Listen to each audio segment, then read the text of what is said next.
You ask Tiger to solve. This deals with linear equations with one unknown.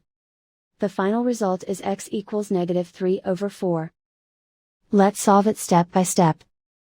Simplify the expression. Expand the parentheses. Simplify the arithmetic. Group all t terms on the left side of the equation.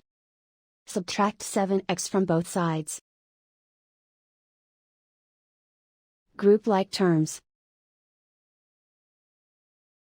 Simplify the arithmetic. Group like terms.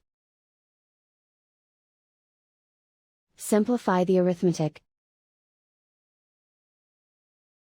Group all constants on the right side of the equation. Add 15 to both sides.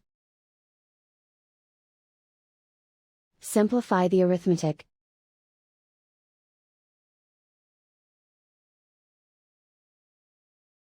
Isolate the t.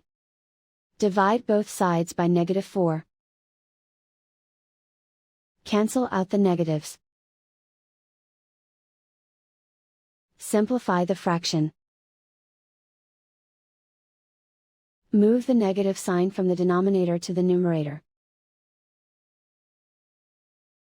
And so the final result is x equals -3/4.